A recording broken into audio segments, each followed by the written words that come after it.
এদিকে সংবিধান লঙ্ঘনকারী ইউনূসের বিরুদ্ধে মামলা হচ্ছে, বিপদের কিনারে প্রধান উপদেষ্টা। এ নিয়ে থাকবে আজকের একটি গুরুত্বপূর্ণ প্রতিবেদন। রাষ্ট্রপতি মোহাম্মদ শাহাবুদ্দিন 12 মার্চ সংসদের প্রথম অধিবেশন আহ্বান করেছেন। ত্রয়োদশ সংসদের প্রথম অধিবেশন বসবে 12 মার্চ। 12 ফেব্রুয়ারি নির্বাচন, এক মাসের মাথায় এসে প্রথম অধিবেশন বসছে। নতুনভাবে বসার চেয়ে আমার কাছে মনে হচ্ছে এবারে অধিবেশন এবং সংসদ প্রথম ভাগেই অনেকগুলো গুরুত্বপূর্ণ বিষয় এখানে অবতারণা হবে। বিরোধী দল তার শক্তিমত্তা দেখাবে, সরকারি দল তার কর্তৃত্ব দেখাবে। এদিকে প্রাসাদবন্দী রাষ্ট্রপতির রোমহর্ষক গল্প এবার মুখ পড়ালেন ইউনূস সাহেবের। এ নিয়েই থাকবে আজকের একটি গুরুত্বপূর্ণ প্রতিবেদন। তবে রাষ্ট্রপতি শাহাবুদ্দিন চুপ্পু বলেছেন, তারেক রহমান সরকার যদি তাকে রেখে দিতে চান, তিনি রাষ্ট্রপতির পূর্ণ মেয়াদ দায়িত্ব পালন করতে রাজি। সম্ভবত রাষ্ট্রপতি শাহাবুদ্দিন চুপ্পু কোনো এজেন্সির নির্দেশনায় কিংবা নিজের বুদ্ধি খাটিয়ে এই সাক্ষাৎকারগুলো দিচ্ছেন এটা বলতে যে তিনি যে অসাংবিধানিক প্রক্রিয়া শুরু করেছিলেন তার সবচেয়ে বড় লাভ পেয়েছে, বেনিফিশিয়ারি হয়েছে নতুন বিএনপি সরকার। কাজে তাকে পুরস্কৃত করে তাকে পূর্ণ মেয়াদে তাদের রেখে দেওয়া উচিত। এদিকে বাংলাদেশের 3 বাহিনীতে বড় পরিবর্তন। এবার কি জেনারেল ওয়াকারের পালা? থাকছে বিস্তারিত প্রতিবেদনে। এদিকে শেখ হাসিনার বিরুদ্ধে সকল মামলা বাতিল করতেই তারেক রহমানের নির্দেশে তাজুল ইসলামকে সরিয়ে দেওয়া হলো। অবশেষে ভারতের মাস্টার প্ল্যান সফল হতে যাচ্ছে। ভারতের নির্দেশে চিফ প্রসিকিউটর তাজুল ইসলামকে বহিষ্কার করা হয়েছে। খুব শীঘ্রই শেখ হাসিনার বিরুদ্ধে থাকা সকল মামলা বাতিল করা হচ্ছে। সেই সাথে আওয়ামী লীগের উপর থেকে নিষেধাজ্ঞা উঠে যাচ্ছে। খুব শীঘ্রই দেশে ফিরছে শেখ হাসিনা। অবশেষে ভারত আমেরিকার মাস্টার প্ল্যান সফল। রাষ্ট্রপতি মোহাম্মদ শাহাবুদ্দিন 1.5 বছর পর মুখ খুলেছেন। জগদ্দল এক পাথর সরে যাওয়ার পর কোনো রাগঢাক না রেখে সরাসরি বলেছেন, অধ্যাপক ইউনূস দফায় দফায় সংবিধান লঙ্ঘন করেছেন। সংবিধান অনুযায়ী নন ডিসক্লোজার এগ্রিমেন্টের বিষয়ে রাষ্ট্রপতিকে জানাতে হলেও অধ্যাপক ইউনূস বরাবরই এড়িয়ে চলতেন বঙ্গভবনের দরবার। রাষ্ট্রপতি শুনিয়েছেন কিভাবে তাকে ছুঁড়ে ফেলার জন্য অধ্যাপক ইউনূসের মৃত্যুদের সাধারণ নাটক মঞ্চস্থ হয়েছিল। এদিকে সংবিধান লঙ্ঘনকারী ইউনূসের বিরুদ্ধে মামলা হচ্ছে, বিপদের কিনারে প্রধান উপদেষ্টা। বাংলাদেশে ভূমিকম্প। একে ভূমিকম্প ছাড়া আর কী বা বলা যেতে পারে? বাংলাদেশের রাষ্ট্রপতি শাহাবুদ্দিন চুপ্পু পদ্মাপাড়ের একটি পত্রিকাকে সাক্ষাৎকার দিয়েছেন। সেই সাক্ষাৎকার যেন এক প্রাসাদবন্দী রাষ্ট্রপতির রোমহর্ষক গল্প। টানা 1.5 বছরের সেই বন্দিদশার অবসান। সাক্ষাৎকারটি দেন গত শুক্রবার 23 ফেব্রুয়ারি। সাক্ষাৎকার নেওয়া হয় রাষ্ট্রপতির সরকারি বাসভবন বঙ্গভবনে। রাষ্ট্রপতি জানিয়েছেন, পূর্বতন তদারকি সরকার তাকে তার পদ থেকে সরিয়ে দেওয়ার জন্য নানা ধরনের ফন্দি ফিকির করে। পাতা হয়েছিল ফাঁদ, তিনি সেই ফাঁদে পা দেননি। রাষ্ট্রপতি চুপ্পুর ভাষ্যে, আমাকে কতভাবে উপড়ে ফেলার চেষ্টা হয়, কোনো পরিস্থিতিতে আমি ভেঙে পড়িনি। আমি বলেছি আমার রক্ত ঝরে যাবে বঙ্গভবনে, রক্তে ঝরে ঝরুক, আরও একটি ইতিহাস যোগ হবে, কিন্তু আমি সাংবিধানিক ধারাবাহিকতা রক্ষা করব এই সিদ্ধান্তে অবিচল ছিলাম। আল্লাহর ইচ্ছা আর আমার দৃঢ়তা। 24 জুলাই অগস্টের গণ অভ্যুত্থান নিয়ে রাষ্ট্রপতিকে প্রশ্ন করা হয়। জিজ্ঞাসা করা হয়, কে বা কাদের নেতৃত্বে ওই আন্দোলন হয়েছিল, কেনই বা আপনার প্রতি এত আক্রোশ ছিল তাদের? জবাবে রাষ্ট্রপতি বলেন, 22 অক্টোবর 2024 বঙ্গভবন ঘেরাও হলো। অমুকের দল তমুকের দল, মঞ্চ, ঐক্য, কত কি রাতারাতি সৃষ্টি। এগুলো একই টাইপের লোকজন, সব বিভিন্ন ফোরামে, বিভিন্ন নামে। কোথায় তারা এত টাকা পেল? রাষ্ট্রপতি বলেন, এখানে যখন ঘেরাও করল, সেনাবাহিনীর 9ম ডিভিশন থেকে ফোর্স এসে 3 স্তরে নিরাপত্তা দিল। তারপর ওই যে মেয়েটা লাফ দিয়ে কাঁটাতারের বেড়ার উপরে উঠে ঝাঁপ দেয়, কি আশ্চর্যের ব্যাপার! এগুলো ভাড়াটিয়া। তারপর যখন সাউন্ড গ্রেনেড মারা হলো, লাফ দিয়ে পড়ল। পড়ার পর সে পড়েই থাকবে, ছবি তোলা হবে। সে ডাকছে ক্যামেরাম্যানকে যে ছবি তোলো, ছবি তোলো, মানে এটা দিয়ে সে ব্ল্যাকমেইল করবে। তারপর তাকে মহিলা পুলিশ দিয়ে আর মহিলা আর্মি দিয়ে টেনে হিঁচড়ে তুলে আর্মির জিপে করে নিয়ে যায়। শাহাবুদ্দিন চুপ্পুর কথায়, ওই রাতটা তার জন্য ছিল বিভীষিকাময়। পত্রিকাকে তিনি বলেন, ওই দিন রাত 12টার সময় বৈষম্য বিরোধী ছাত্র আন্দোলনের নেতা তৎকালীন তথ্য উপদেষ্টা নাহিদ ইসলাম ফোন করল, এরকম একটা খবর পাওয়া গিয়েছে। ওরা আমাদের লোক না, আমি এ বিষয়ে প্রধান উপদেষ্টার সঙ্গে কথা বলেছি, এগুলো সব আমরা ডিসপার্স করার চেষ্টা করছি। তারপর দেখি কিছু স্থানীয় লোক এসে ওদের নিয়ে যায়, কিন্তু কিছু লোক আবার থেকে যায়। তাদের সরাতে রাত 2টো বেজেছে। রাত 2-3টে পর্যন্ত আমরা তো জেগে আছি, কিন্তু বিভিন্ন জায়গায় তারা মিটিং করছে, রাষ্ট্রপতির অপসারণ চাই, রাষ্ট্রপতির অপসারণ চাই। পত্রিকার তরফ থেকে প্রশ্ন করা হয়, সেই দুঃসময়ে তিনি কাউকে পাশে পেয়েছিলেন কিনা। জবাবে রাষ্ট্রপতি বলেন, আমি নির্দ্বিধায় বলতে পারি ওই কঠিন সময়েও বিএনপির শীর্ষ নেতৃত্ব আমার পাশে ছিলেন। তারা তখনও সংবিধানের ধারাবাহিকতা অক্ষুণ্ণ রাখার বিষয়টি আমার কাছে স্পষ্ট ভাষায় ব্যক্ত করেছেন। বিশেষ করে বিএনপির চেয়ারম্যান তারেক রহমানকে ঘিরে আমার মনের মধ্যে অনেক কৌতূহল জমা ছিল, কিন্তু আমি পর্যায়ক্রমে বুঝতে পারলাম তিনি খুবই আন্তরিকতাপূর্ণ মানুষ। হি ওয়াজ সো কর্ডিয়াল। আমার দুঃসময়ে বিএনপির সহযোগিতা শতভাগ ছিল। পত্রিকার প্রতিনিধি প্রশ্ন করেন, অন্তর্বর্তী সরকারের ভেতর থেকে রাষ্ট্রপতির অপসারণের উদ্যোগ কেন নেওয়া হয়েছিল আর কারা এর ইন্ধন জুগিয়েছিল বলে তিনি মনে করেন? জবাবে রাষ্ট্রপতি বলেন, মূলত গণ অভ্যুত্থানের কিছু নেতার চাপে আমাকে অপসারণের উদ্যোগ নেওয়া হয়। এ বিষয়ে রাজনৈতিক দলগুলো নিজেদের মধ্যে দীর্ঘ আলাপ আলোচনা করে একটি সিদ্ধান্তে আসে। এমনকি অন্তর্বর্তী সরকারও একটি সিদ্ধান্তে এসেছিল, সেটা হলো যদি রাজনৈতিক দলগুলো চায় আমি অপসারিত হই, তাহলেই শুধু আমি অপসারিত হতে পারি, না হলে নয়। তখন এরকম একটা অবস্থা ছিল, যে কোনো মুহূর্তে মেজরিটি হয়ে গেলেই আমি অপসারিত হয়ে যাব বা আমার মনস্তাত্ত্বিক দিক ভেঙে যাবে। তখন তারা আমাকে অনুরোধ করবে পদত্যাগের জন্য।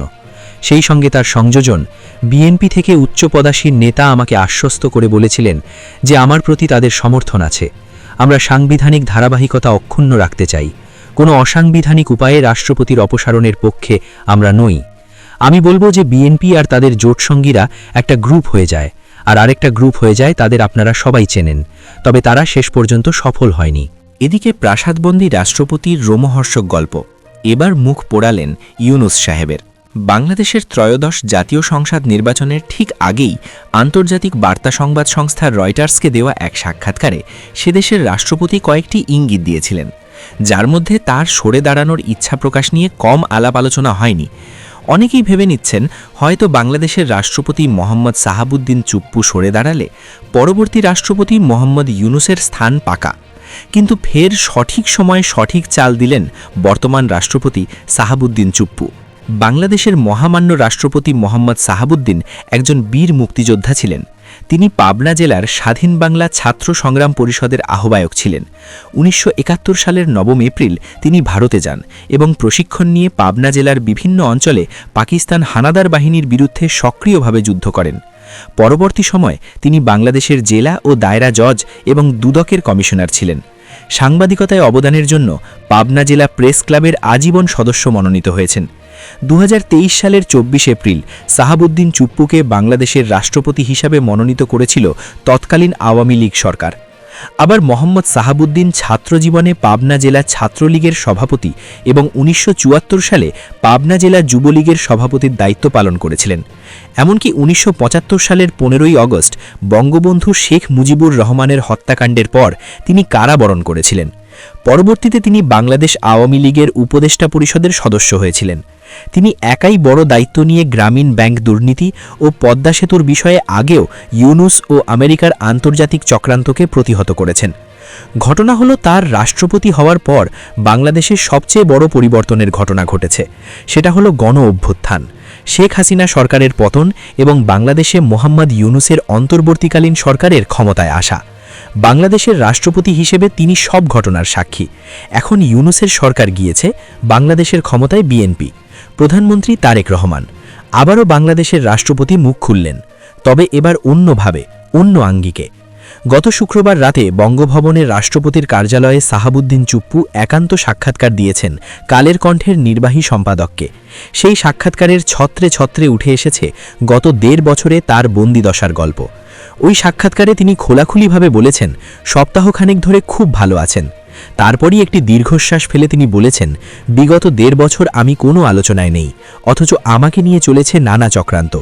অর্থাৎ বিস্ফোরক কিছু দাবি করেছেন বাংলাদেশের রাষ্ট্রপতি। যেমন তিনি কালের কণ্ঠকে এবার নিঃসংকোচে বলেছেন দেশের শান্তি শৃঙ্খলা চিরতরে ধ্বংস করার এবং সাংবিধানিক শূন্যতা সৃষ্টি করার অনেক পায়তারা হয়েছে। যেমন ইউনুসের অন্তর্বর্তী সরকারের একজন উপদেষ্টা বেআইনিভাবে একজন সাবেক প্রধান বিচারপতিকে রাষ্ট্রপতির চেয়ারে বসানোর প্রস্তাব নিয়ে গিয়েছিলেন, কিন্তু সেই বিচারপতির সততা ও সাংবিধানিক বিধিনিষেধের কারণে সরকারের সেই অসাংবিধানিক উদ্যোগ ব্যর্থ হয়।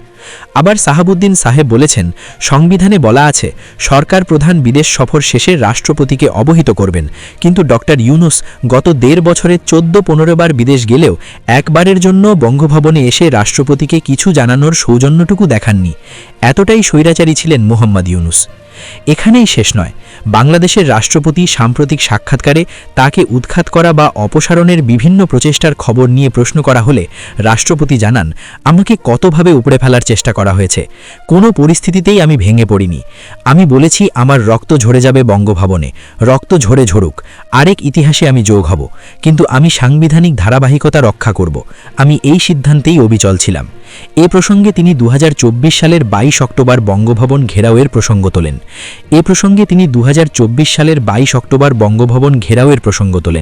সেই রাতের কথা বলতে গিয়ে সাহাবুদ্দিন চুপ্পু এক রোমহর্ষক পরিস্থিতির কথা শুনিয়েছেন। তার দাবি, রাতারাতি সৃষ্টি হওয়া বিভিন্ন ফোরাম তার বিরুদ্ধে আন্দোলনে নেমেছিল। একদিন বঙ্গভবন ঘেরাও হয়। ওই দিন রাতে যখন ঘেরাও করা হয়, তখন সেনাবাহিনীর 9ম ডিভিশন থেকে ফোর্স এসে 3 স্তরে নিরাপত্তা দিয়েছিল। সে সময় একটি মেয়ে লাফ দিয়ে কাঁটাতারের বেড়ার ওপরে উঠে ঝাঁপ দেয়। সেখানে সাউন্ড গ্রেনেড ব্যবহার হয়েছিল, কিন্তু ওই মেয়েটি কাঁটাতারের এপারে পড়েই ছিল। হয়তো পরিকল্পনা ছিল তার ছবি তোলা হবে, ভিডিও করা হবে, তারপর সেই ছবি ও ভিডিও দিয়ে সে বা তার দলবল ব্ল্যাকমেইল করবে। কিন্তু মহিলা পুলিশ আর মহিলা আর্মি এসে টেনে হিঁচড়ে তুলে তাকে আর্মির জিপে করে নিয়ে যায়। রাষ্ট্রপতির দাবি, ওই রাতটা আমার জন্য ছিল বিভীষিকাময়। এই যে ফ্লাইওভার, এই ফ্লাইওভার দিয়ে ওই পেছনে ওদিকে খালি ঠেলা গাড়ি, ভ্যান, কাভার্ড ভ্যান দিয়ে চারদিকে ছিন্নমূল লোকজন আসে। গণভবনের মতো বঙ্গভবনও লুট করতে চেয়েছিল। আমরা তো ঘরেই ছিলাম, আমাদের তো আর কিছু নেই, এখান থেকে তো আমি পালাবো না, তাই না? কিন্তু সেদিন সেনাবাহিনী খুব দৃঢ়তার সঙ্গে পরিস্থিতি নিয়ন্ত্রণে নিয়ে আসে। রাষ্ট্রপতি এও দাবি করেন, আমি নির্দ্বিধায় বলতে পারি ওই কঠিন সময়েও বিএনপির শীর্ষ নেতৃত্ব আমার পাশে ছিলেন। তারা তখনও সাংবিধানিক ধারাবাহিকতা অক্ষুণ্ণ রাখার বিষয়টি আমার কাছে স্পষ্ট ভাষায় ব্যক্ত করেছেন। তিনি বলেছেন, বিএনপির চেয়ারম্যান তারেক রহমানকে ঘিরে আমার মনের মধ্যে অনেক কৌতূহল জমা ছিল, কিন্তু আমি পর্যায়ক্রমে বুঝতে পারলাম তিনি খুবই আন্তরিকতাপূর্ণ মানুষ। হি ওয়াজ সো কর্ডিয়াল। আমার দুঃসময়ে বিএনপির সহযোগিতার শতভাগ ছিল। অর্থাৎ সাহাবুদ্দিন চুপ্পুর এই সাক্ষাৎকার অনেক তাৎপর্যপূর্ণ। রাজনৈতিক মহলের মতে মোহাম্মদ ইউনুস যে তাকে অপসারণের নানা পরিকল্পনা করেছিলেন, তা যেমন খোলসা করলেন রাষ্ট্রপতি, তেমনি বিএনপির সাহায্যের কথা বলে তিনি বুঝিয়ে দিলেন বাস্তব পরিস্থিতি। এদিকে বাংলাদেশের 3 বাহিনীতে বড় পরিবর্তন। এবার কি জেনারেল ওয়াকারের পালা? ত্রয়োদশ জাতীয় সংসদ নির্বাচনের মাধ্যমে বাংলাদেশে গণতান্ত্রিক পদ্ধতিতে পালাবদল ঘটেছে। 2024 সালের আগস্ট মাসে সেই তথাকথিত গণ অভ্যুত্থানের মাধ্যমে তৎকালীন নির্বাচিত সরকার আওয়ামী লীগকে হটিয়ে বাংলাদেশের ক্ষমতা হাতে নিয়েছিলেন নোবেলজয়ী মোহাম্মদ ইউনুস। এরপর 1.5 বছরের একটু বেশি সময় তিনি বাংলাদেশের ক্ষমতার কেন্দ্রবিন্দুতে ছিলেন। এখন বাংলাদেশের প্রধানমন্ত্রী বিএনপির চেয়ারম্যান তারেক রহমান। যে কোনো রাজনৈতিক পালাবদলের পর প্রশাসনিক ও সামরিক রদবদল হয়েই থাকে। তারেক রহমানের নেতৃত্বে গঠিত বিএনপি সরকারও বেশ কিছু ক্ষেত্রে রদবদল করছে। এর মধ্যে সামরিক রদবদলও হচ্ছে। বাংলাদেশের রাজনৈতিক বিশ্লেষকদের মধ্যে অনেকেই প্রশ্ন তুলছেন, সেনাপ্রধান জেনারেল ওয়াকার-উজ-জামানের ভবিষ্যৎ কি অনিশ্চিত? তাকে কি সরিয়ে দেওয়া হতে পারে? এর উত্তর খোঁজার আগে আমরা বরং একটু ফিরে যাই ফ্ল্যাশব্যাকে। 2024 সালের 5 আগস্ট বাংলাদেশ রাজনৈতিক পালাবদল ঘটে গিয়েছে। তৎকালীন প্রধানমন্ত্রী শেখ হাসিনা দেশ ছেড়ে ভারতে পালিয়ে গিয়েছিলেন। সেদিন সন্ধ্যায় বাংলাদেশের সেনাপ্রধান জেনারেল ওয়াকার-উজ-জামান জাতির উদ্দেশ্যে ভাষণ দেন। তখন তার 2 পাশে উপস্থিত ছিলেন নৌ ও বিমান বাহিনীর প্রধানরা। সেদিন জেনারেল ওয়াকার বলেছিলেন, আজ থেকে বাংলাদেশের সমস্ত জনগণের জানমালের দায়িত্ব তার কাঁধে। এরপর বাংলাদেশের রাষ্ট্রপতি মোহাম্মদ শাহাবুদ্দিন যখন জাতির উদ্দেশ্যে ভাষণ দিলেন, তখনও তার পিছনে দাঁড়িয়েছিলেন বাংলাদেশের 3 বাহিনীর প্রধান।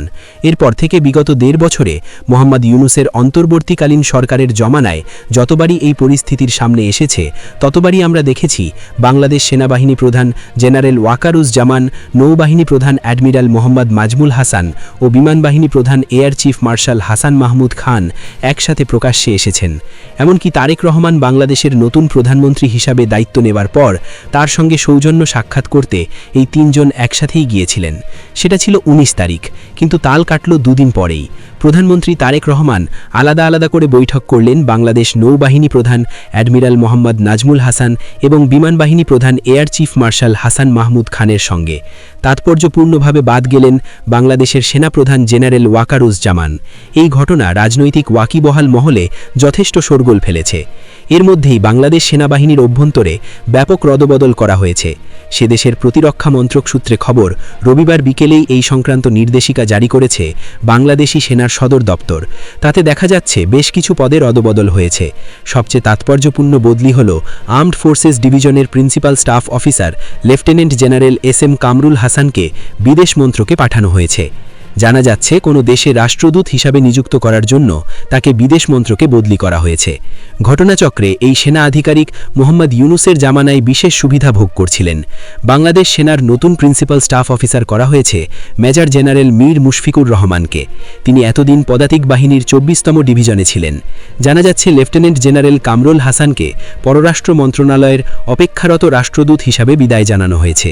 এটা খুবই তাৎপর্যপূর্ণ এক সিদ্ধান্ত, কারণ পদাতিক বাহিনীর 24তম ডিভিশনের GOC lieutenant general Mainur Rahman সেনাপ্রধান জেনারেল ওয়াকার উজ জামানের অনুগত বলেই পরিচিত, যাকে লেফটেন্যান্ট জেনারেল কামরুল হাসানের স্থলাভিষিক্ত করা হলো।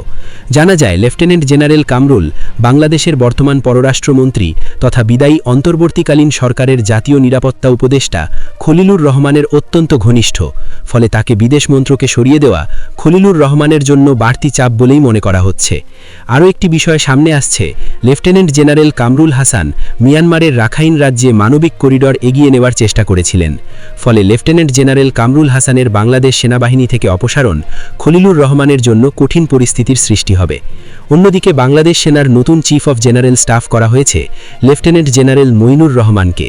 তিনি এতদিন বাংলাদেশি সেনার আর্মি ট্রেনিং অ্যান্ড ডক্ট্রিন কমান্ডে ছিলেন। অন্যদিকে পদোন্নতি পেয়েছেন দিল্লিতে বাংলাদেশি হাই কমিশনে কর্মরত এক সেনাকর্তাও। ব্রিগেডিয়ার জেনারেল মোহাম্মদ হাফিজুর রহমান এতদিন দিল্লিতে বাংলাদেশি হাই কমিশনে কর্মরত ছিলেন। তাকে পদোন্নতি গিয়ে মেজর জেনারেল করা হয়েছে। এছাড়া আরও কয়েকটি পদে রদবদল হয়েছে। বাংলাদেশের রাজনৈতিক বিশ্লেষকদের মতে, মোহাম্মদ ইউনুসের আমলে বাংলাদেশ সেনাবাহিনীর একটি অংশকে কাজে লাগিয়ে সেনাবাহিনীতে যেভাবে পাকিস্তান ও চীনের উপস্থিতি সামনে আনা হচ্ছিল, তা তারেক রহমানের সরকার পাল্টে ফেলতে চাইছে। মার্কিন যুক্তরাষ্ট্র বাংলাদেশকে কার্যত হুঁশিয়ারি দিয়ে রেখেছে চীন বা রাশিয়া থেকে যাতে কোনো প্রতিরক্ষা চুক্তি না হয়। সাম্প্রতিক এই রদবদল সেই দিকেই ইঙ্গিত করছে। এখানেই প্রশ্ন উঠছে, এতদিন চোখ বন্ধ করে বসে থাকা সেনাপ্রধান জেনারেল ওয়াকার জামানকে কি ছাড় দেওয়া হবে? বাংলাদেশ রাজনৈতিক মহলে জেনারেল ওয়াকারকে জামাতপন্থী হিসাবে চিহ্নিত করা হয়েছে। তাই শেষ বেলায় তারেক রহমান বাংলাদেশের নৌ ও বিমান বাহিনীর প্রধানদের সঙ্গে বৈঠক করলেও জেনারেল ওয়াকারকে ডাকেননি, যা অত্যন্ত তাৎপর্যপূর্ণ। তাহলে কি জেনারেল ওয়াকারুজ্জামানের জন্য বিপদঘণ্টি বাজছে? রাষ্ট্রপতি মোহাম্মদ শাহাবুদ্দিন 1.5 বছর পর মুখ খুলেছেন। জগদ্দল এক পাথর সরে যাওয়ার পর কোনো রাগঢাক না রেখে সরাসরি বলেছেন অধ্যাপক ইউনূস দফায় দফায় সংবিধান লঙ্ঘন করেছেন। সংবিধান অনুযায়ী নন ডিসক্লোজার এগ্রিমেন্টের বিষয়ে রাষ্ট্রপতিকে জানাতে হলেও অধ্যাপক ইউনূস বরাবরই এড়িয়ে চলতেন বঙ্গভবনের দরবার। রাষ্ট্রপতি শুনিয়েছেন কিভাবে তাকে ছুঁড়ে ফেলার জন্য অধ্যাপক ইউনূসের মিত্রদের সাজানো নাটক মঞ্চস্থ হয়েছিল। সেটি ব্যর্থ হওয়ার পর উপদেষ্টারা কিভাবে চেষ্টা করেছিলেন তাকে সরাতে বসাতে চেয়েছেন সাবেক প্রধান বিচারপতিকে। রাষ্ট্রপতির 1.5 বছরের বন্দী জীবনের গল্পে আছে কিভাবে অধ্যাপক ইউনূস পররাষ্ট্র মন্ত্রণালয় দেশে ও দেশের বাইরে তার সফরগুলো হতে দেয়নি। দেশের বাইরে থেকে রাষ্ট্রপতির নামে আসা নিমন্ত্রণ পত্রগুলো কিভাবে মিথ্যা তথ্য দিয়ে বাতিল করা হতো। বাঁশের চেয়ে কঞ্চি যেমন বড় হয়, তেমনি অধ্যাপক ইউনূসের প্রেস উইং ক্ষমতা দেখাতে ছাড়েনি সাংবিধানিকভাবে সর্বোচ্চ ব্যক্তিটির উপর। রাষ্ট্রপতির ভাষায় ডক্টর ইউনূসের প্রেস উইং তাকে প্রতিবন্ধী বানিয়ে রেখেছিল, কেড়ে নিয়েছিল প্রেস টিমের সুবিধা। গত শুক্রবার রাতে বঙ্গভবনে রাষ্ট্রপতির কার্যালয়ে দৈনিক কালের কণ্ঠকে দেয়া সাক্ষাৎকারে এসব কথা বলেছেন বাংলাদেশের রাষ্ট্রপতি মোহাম্মদ শাহাবুদ্দিন। দর্শক, রাষ্ট্রপতি মোহাম্মদ শাহাবুদ্দিন কালের কণ্ঠকে যেসব কথা বলেছেন 2024 সালের 20 সেপ্টেম্বর থেকে বেশ কয়েকটি ভিডিওতে এসব তথ্য তুলে ধরেছিলাম আমাদের কন্টেন্টে। যেমন 2024 সালের 20 সেপ্টেম্বরের ভিডিওতে আমরাই প্রথম বলেছিলাম রাষ্ট্রপতি পদত্যাগ করতে পারবেন না। 2025 সালের 15 মেতে প্রচারিত ভিডিওতে দেখিয়েছিলাম কিভাবে রাষ্ট্রপতি বঙ্গভবনের 4 দেয়ালে বন্দী ছিলেন, কিভাবে বাতিল করা হয়েছিল প্রেস উইং সহ তার সুবিধাগুলো। রাষ্ট্রপতি মোহাম্মদ শাহাবুদ্দিন 12 মার্চ সংসদের প্রথম অধিবেশন আহ্বান করেছেন। ত্রয়োদশ সংসদের প্রথম অধিবেশন বসবে 12 মার্চ। 12 ফেব্রুয়ারি নির্বাচন, 1 মাসের মাথায় এসে প্রথম অধিবেশন বসছে। নতুনভাবে বসার চেয়ে আমার কাছে মনে হচ্ছে এবারের অধিবেশন এবং সংসদ প্রথম ভাগেই অনেকগুলো গুরুত্বপূর্ণ বিষয় এখানে অবতারণা হবে। বিরোধী দল তার শক্তিমত্তা দেখাবে, সরকারি দল তার কর্তৃত্ব দেখাবে। অর্থাৎ বিরোধী দল চেপে ধরার চেষ্টা করবে প্রথম থেকেই সরকারি দলকে, আর সরকারি দল প্রথম থেকেই বিরোধী দলকে কোণঠাসা করার চেষ্টা করবে। এই কম্পিটিশনে যে জিতবে 5 বছর সে সুখে শান্তিতে থাকবে। আমি একটা কথা বলি, এটা আগাম বলা হচ্ছে কিনা জানি না, কিন্তু আলামত তো আপনারা নিশ্চয়ই বুঝতে পারছেন। এই সংসদের শুরুতেই একটা জটিলতা তৈরি হয়েছে, ওই যে দ্বিতীয় শপথকে ঘিরে। দ্বিতীয় শপথের সাথে যুক্ত আছে গণভোট, যুক্ত আছে জুলাই সনদ বাস্তবায়ন। আমার ধারণা, যেহেতু সংসদে নিরঙ্কুশ সংখ্যাগরিষ্ঠতা আছে আর বিএনপি বরাবর সংবিধান অনুযায়ী চলতে চায়, সুতরাং তারা মনে করে যে গত 18 মাসে ডক্টর মোহাম্মদ ইউনূসের বহু কর্মকাণ্ড তারা সমর্থন করেনি। সমর্থন না করলে প্রবল বিরোধিতার মধ্যে দেশে অন্য কোনো পরিস্থিতি তৈরিও করতে চায়নি। তারা চেয়েছে ছলে বলে কলে কৌশলে যেভাবে হোক না কেন নির্বাচনটা আদায় করা, কারণ নির্বাচন হলে বিএনপির জয় সুনিশ্চিত এবং সেটা বিএনপি দৃঢ়ভাবে বিশ্বাস করে। এবং এই বিশ্বাসের একটা বাস্তবতাও আমরা দেখা গেল। বেগম খালেদা জিয়ার মৃত্যু হওয়ার পরও বিএনপি একচুল এদিক সেদিক দিয়ে নড়ে যায়নি, অর্থাৎ একেবারে বসে যায়নি। অনেকে বলছিল যে বেগম জিয়া মৃত্যুর সাথে সাথে বিএনপিও শেষ, কিন্তু সেখান থেকে যে আবার ধ্বংসস্তূপ থেকে নতুন করে জন্ম নেবে এবং আরো শক্তিশালী রূপে, সেটা অনেকে কল্পনা করতে পারেনি। তারেক রহমান একেবারে এসেই বাজিমাত, 2 মাসের মাথায় ভোটার হওয়া, বাংলাদেশের এমপি হওয়া, প্রধানমন্ত্রী হওয়া, এতগুলো অর্জন এত অল্প সময়ের মধ্যে আর কেউ করেছেন কিনা আমি বাংলাদেশের ইতিহাসে আমি এটা দেখছি না। অন্যদিকে দেখেন, শুরু থেকেই তারেক রহমান চিরাচারিত রাজনীতির যে চর্চা সেটা বাদ দিয়ে তিনি ভিন্ন আঙ্গিকে মঞ্চের এক পাশ থেকে আরেক পাশ হেঁটে হেঁটে তিনি বক্তব্য দিয়েছেন, মানুষের সাথে এক ধরনের কথোপকথন করেছেন। এর মধ্যে দিয়ে একটা অন্য ধরনের একটা নতুন রাজনীতির বার্তা দিলেন। তারপর নির্বাচন হলে নির্বাচনের নিরঙ্কুশ সংখ্যাগরিষ্ঠতা। সামনে বিপদটা কিন্তু আছে। সেই বিপদটা কি? ওই যে দ্বিতীয় শপথ। সেই শপথের জায়গা থেকে বিএনপি বাঁচবে কিভাবে? আমার এখনো বিশ্বাস হয় সম্ভবত যেহেতু সংসদে তাদের নিরঙ্কুশ সংখ্যাগরিষ্ঠতা আছে, এই গণভোট বাতিল হয়ে যাবে। এই জুলাই সনদ বলে কোনো সনদ থাকবে না। তাহলে কি হবে? তাহলে কি জুলাই চেতনার সাথে বিশ্বাসঘাতকতা করা হবে? মোটেও না। বিএনপির 31 দফার মধ্যেই আছে ক্ষমতার ভারসাম্য। বিএনপির 31 দফার মধ্যেই আছে রাষ্ট্রপতি এবং প্রধানমন্ত্রীর মধ্যে ক্ষমতার ভারসাম্য, প্রধানমন্ত্রীর মেয়াদ নির্ধারণ করা, উচ্চ কক্ষ নির্মম কক্ষ নির্দিষ্ট করা এবং একই সঙ্গে তত্ত্বাবধায়ক সরকার ব্যবস্থা প্রবর্তন করা। এই 4-5টা ধাপ যদি বিএনপি এই সংসদে নিয়ে আসতে পারে, তাহলে মানুষ কিন্তু ওই জুলাই সনদ, সংস্কার এগুলি সব ভুলে যাবে। বিএনপি সম্ভবত সেই পথেই হাঁটছে। বিএনপি আর পেছনের পথে হাঁটবে না। বিএনপি এই সংসদকে, এই সংবিধানকে উপেক্ষা করার মধ্য দিয়ে স্বাধীনতা মুক্তিযুদ্ধকে তারা কোনোভাবেই তার গায়ে মানে একটা দাগ পড়ুক, সেই দাগটা কোনোভাবেই বিএনপি পড়তে দেবে না। কারণ বাংলাদেশের এখন মুক্তিযুদ্ধ স্বাধীনতার যে মূল ধারাটা, সেই মূল ধারাটা এগিয়ে নিয়ে আর প্রত্যয় ব্যক্ত করেছে বিএনপি। বিএনপি আওয়ামী লীগকে আর এই সুযোগ দেবে না, নিজেরাই এই পতাকা বহন করবে। সুতরাং বিএনপি এই দ্বিতীয় শপথ, সংবিধানের সাথে সাংঘর্ষিক গণভোট, জুলাই সনদ, এগুলোকে আর তোয়াক্কা না করেই সম্ভবত সংসদে একটি ভিন্ন মাত্রা যুক্ত করবে, যেটা হচ্ছে বিদ্যমান যে সংবিধান তার আলোকে আরো কি কি সংস্কার করা যায়, 31 দফাকে কিভাবে মানে বাস্তবায়ন করা যায়, সেই পথেই হাঁটবে। সেই পথে হাঁটলে বিএনপির ধারণা যে জুলাই সনদ, গণভোট, দ্বিতীয় শপথ, এই বিষয়গুলো একেবারে অপ্রাসঙ্গিক, হয়তো সেদিকেই যেতে পারে। গুরুজনেরা বরাবর বলেন যে বানানো কথা বললে, অর্ধসত্য বললে কিংবা ডাহা মিথ্যা কথা বললে যত বেশি কথা বলা যায় ততই মিথ্যার গহ্বরে একেবারে ঢুকে পড়তে হয়, মানে মিথ্যার এক রকমের আবর্জনায় নিজেই তখন চাপা পড়তে হয়। শাহাবুদ্দিন চুপ্পুর দশা হয়েছে সেটা। রাষ্ট্রপতি শাহাবুদ্দিন চুপ্পু বঙ্গভবনে একরকম নির্বাসিত থাকবার পর এবং তার সকল প্রায় যোগাযোগের ব্যবস্থা অন্তর্বর্তীকালীন সরকারের সময়কালে কেড়ে নেওয়া হয়েছিল এমন অভিযোগের মধ্যে তিনি যখন সংবাদ মাধ্যমের সঙ্গে স্বাধীনভাবে কথাও বলতে পারছিলেন না, এই প্রেক্ষাপটে তিনি কালের কণ্ঠকে যে সাক্ষাৎকার দিয়েছেন গত শুক্রবারে, যে সাক্ষাৎকারটি সোমবার প্রথম পর্ব প্রকাশিত হয়েছে, মঙ্গলবার কালের কণ্ঠ সেই সাক্ষাৎকারের দ্বিতীয় পর্ব প্রকাশ করেছে। দ্বিতীয় পর্বে এসে শাহাবুদ্দিন চুপ্পু যেসব ব্যাখ্যা দিচ্ছেন তার নানা রকম দায়িত্বহীনতার কিংবা অসাংবিধানিক পদক্ষেপের, তাতে তিনি আরো বেশি করে মিথ্যার আবর্জনায় নিজেই নিজেকে চাপা দিয়েছেন। ডাহা মিথ্যা কথা বলেছেন অনেকগুলো শাহাবুদ্দিন চুপ্পু। যদি তিনি কথা না বলতেন তাহলে যেমনটা ধারণা করা হচ্ছিল যে ডক্টর মোহাম্মদ ইউনূসের চাপে কিংবা তার আগে অন্তর্বর্তীকালীন সরকারটি গঠনের সময় ছাত্র নেতাদের চাপে কিংবা হয়তো সেনাপ্রধান ওয়াকারুজ্জামানের চাপে শাহাবুদ্দিন চুপ্পুকে এমন সব অসাংবিধানিক পদক্ষেপ নিতে হয়েছে যেটা হয়তো তিনি প্রাণ ভয়ে নিয়েছেন, বেকায়দায় করে নিয়েছেন, কিন্তু তার নিজের তাতে কোনো মতামত ছিল না। অথচ কালের কণ্ঠের এই দ্বিতীয় পর্বের সাক্ষাৎকারে শাহাবুদ্দিন চুপ্পু ব্যাখ্যা করে বলেন যে কেন 5ই আগস্ট শেখ হাসিনা সরকারের পতনের পর তিনি আর 3 বাহিনী প্রধান মিলে বসে ঠিক করলেন যে কিছুতেই জরুরি অবস্থা জারি করা যাবে না। যেই জরুরি অবস্থা সে সময়ে আইন শৃঙ্খলা পরিস্থিতির যে ভয়াবহ অবস্থা ছিল, শুধু গণভবন তো ভাঙচুর লুটপাট হচ্ছিল না, সংসদ ভবন ভাঙচুর লুটপাট হচ্ছিল, প্রধান বিচারপতির বাসভবন ভাঙচুর লুটপাট হচ্ছিল, জাজেস কোয়ার্টার থেকে শুরু করে সারা দেশে সরকারি রাষ্ট্রীয় সম্পত্তি ভাঙচুর লুটপাট হতে পেরেছে। এরপর কয়েকদিন ধরে আওয়ামী লীগ এবং আওয়ামী লীগের দোসর পরিচয়ে সারা বাংলাদেশে মানুষের ব্যক্তিগত সম্পদ ভাঙচুর, লুটপাট, অগ্নিসংযোগের ঘটনা ঘটেছে। বঙ্গবন্ধু এবং মুক্তিযুদ্ধ সংক্রান্ত সকল স্মারক অপমান করা হয়েছে, সেগুলোর লাঞ্ছনা করা হয়েছে, ভাঙচুর করা হয়েছে। আর রাষ্ট্রপতি শাহাবুদ্দিন চুপ্পু এসে ব্যাখ্যা দিচ্ছেন যে তারা কত বড় দেশপ্রেমিকের কাজ করেছেন, যে 3 বাহিনী প্রধানের সঙ্গে তখন তিনি বসে সিদ্ধান্ত নিয়েছেন সংবিধানে যে একটা মাত্র তখন সাংবিধানিক পদক্ষেপ নেওয়ার তার সুযোগ ছিল, জরুরি অবস্থা জারি, এবং জরুরি অবস্থা জারির মাধ্যমে সারা দেশে আইন শৃঙ্খলা পরিস্থিতি নিয়ন্ত্রণে আনা, সামরিক বাহিনীর নিয়ন্ত্রণ প্রতিষ্ঠা করা, সেটা না করার যে সিদ্ধান্ত নিয়েছেন তিনি বলছেন সেটা এক অবিস্মরণীয় পদক্ষেপ তার এবং সেনাপ্রধানের দিক থেকে।